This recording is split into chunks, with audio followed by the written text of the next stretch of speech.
now. Are these stocks investable? I mean, between pandemic shutdowns either before or now, Beijing's own crackdowns, possible delisting from the United States, there's just so many problems and issues facing this group. That's right. And the problem is not so much the underlying fundamentals, though you do highlight some real problems that they have. Higher oil prices are very bad for China. You know, the worst COVID outbreak since 2020, very bad for China. Continued focus on the zero COVID policy, you know, Foxconn shutting down today. Those are big deals. But the reality is these U.S. listed companies, especially the ones that are variable interest entities, which are sleight of hand to circumvent Chinese law prohibiting foreigners from investing in internet companies, are not sustainable structures. They're just not. So no, people should not be investing in these VIE companies. They should be finding equivalent companies or other ways to get exposure to China if they want it, but they have to be careful right now because it's got some serious headwinds. David, I can't quite figure out what's going on. China, Russia, they had that pact they signed pre-Olympics. I think it was a 5,400-word document that they put out. What are the chances that in this war they align themselves somehow with Russia? And what does that mean for their stocks or stocks in general? Yeah, I don't think you're going to see a lot of direct alignment of China with Russia. Europe and the U.S. are much more important to China than they are to Russia as markets and as partners and all kinds of things. So I think you're going to see them trying to sort of thread the needle on their rhetoric, but I don't think you see an outright alignment with them. I think you need to understand that China has some good opportunities, has a good growing consumer class, has an evolving economy, but you've got to invest in it in Hong Kong or in Shanghai, you know, on names that are not these variable interest entity names, because that's not sustainable.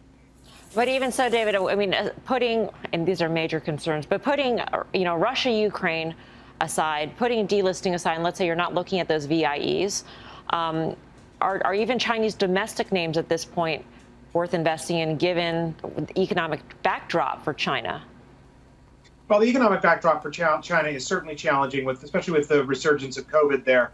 But it's not heading towards any sort of failure. Their balance sheets are much stronger than they were 5 years ago. They've really cleaned up the shadow banking situation pretty aggressively recently. They've invested a lot in their social contract with Social Security, pensions, healthcare, education, that kind of thing. So they're doing some things really right. And you just got to find places to play that. But, you know, people really bet on the tutoring companies, and then they outlawed that. So you really do need to be careful and talk to trusted partners who can have an insight into what's going on the ground, because it's tricky.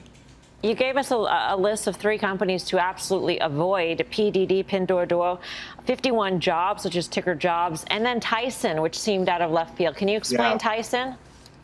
Yeah, you know, we have a lot of experience with bird flu and the impact of a very contagious bird flu like we see in the U.S. right now, and that could really hurt Tyson. I mean, we've got the most virulent case of bird flu in commercial flocks in the U.S., in Iowa, in these big egg-laying states, and you've got millions of birds that are at risk of being culled in order to stop this bird flu. You could see tens of millions of birds taken out of the farms as a result of this, and that's a lot of downside for Tyson.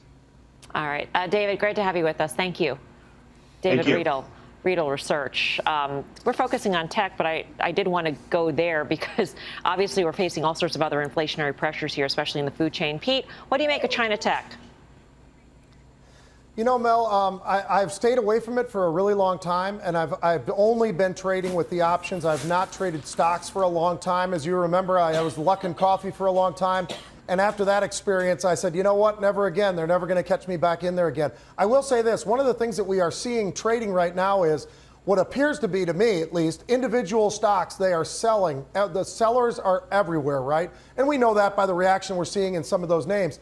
And I think they're hedging right now against some of these big, huge ETFs, as you mentioned, like KWEB, like FXI. We're seeing a lot of call buying in there, and that is not bullish. What I think is happening right now is the selling of a lot of the individual names and hedging that by buying some of these big, large ETFs to hedge to the upside if they're wrong. So it's really interesting to watch how this is playing out right now, but I'm only in those options, Mel, because I don't think you can I don't know how you can say, you know what, I feel really confident about buying these stocks right now. I don't know how you can History's do it. changing. I think we're trying to avoid a very bad Cold War. I think that President Xi has complete contempt for us, complete contempt for shareholders, and very much contemptuous of rich people whom he thinks threaten his power.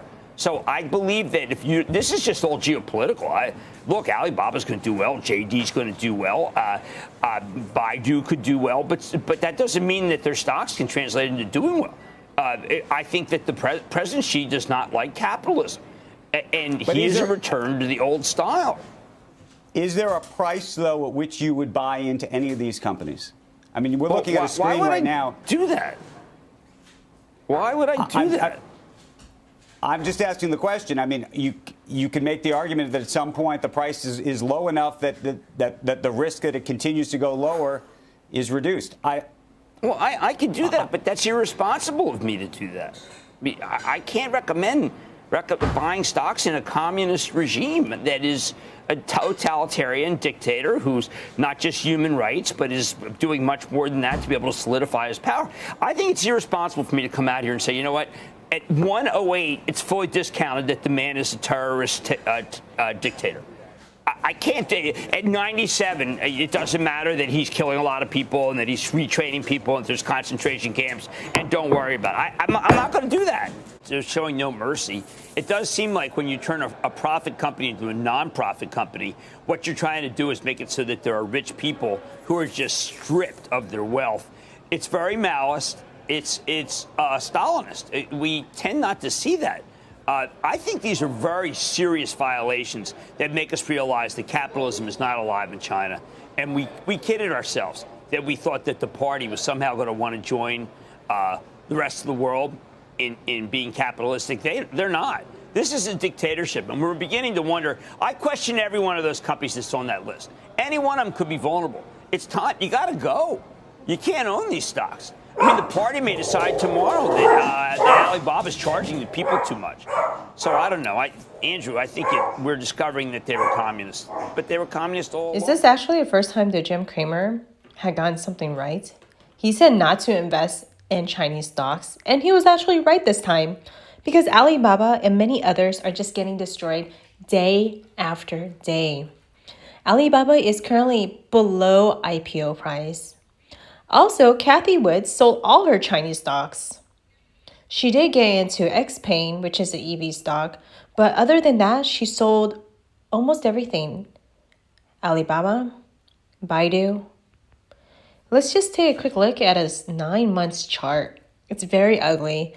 Went to a high of 230, hit a low of 77.26. We are not off from the low of the day. We have been just selling off 10% today, 10% on Friday. And at this rate, if it's 10% every single day, we're going to see $50 really soon. So I would just be very cautious if you're still buying the falling knife.